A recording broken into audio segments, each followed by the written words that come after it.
Prijatelji si zaupamo in ne izdajamo skrivnosti.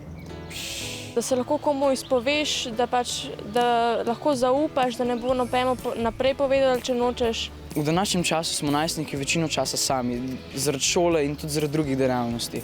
In rabimo nekoga, na katerega se lahko opiramo in mu zaupamo. Ko smo bili majhni, so bili to naši starši, ampak zdaj je tudi prišla puberteta in nočemo več biti odvisni od staršev, pa tudi ne moremo, ker je v bistvu tako prav. Prijatelji se ne lažejo. In to se ne počne.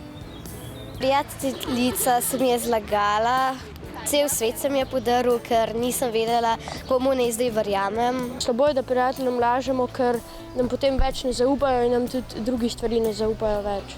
Prijatelji ti vedno stojijo ob strani in ti pomagajo in ti skušajo razumeti. Da, ko sem v težavah, da mi pomaga. Ko sem dobila slabo oceno, ko sem bila žalostna zaradi mogoče kakšnega fanta. Zame opora pomeni poslušanje in objemi. Prijatelji smo zvesti. vedno. Kadar so kakšnega prijatelja zafrkavali, da se je zelo slabo počutil, sem vedel, da bo težko stopiti na njegovo stran, ampak je bilo samoumevno, da bom to naredil, ker zato imamo prijatelja, ne moramo jim stati ob strani, jih zaščititi, kadar to rabijo. Kaj pa, če prijatelji kršijo pravila? Pol se, ne vem, malo pogovori s prijateljem in se pol odpusti največkrat. Pravičimo se stežka, zato ker veš, da ti mogoče prijatelj ne bo odpustil. Preprosto ne veš, kako bi se sploh začel pogovor o tem.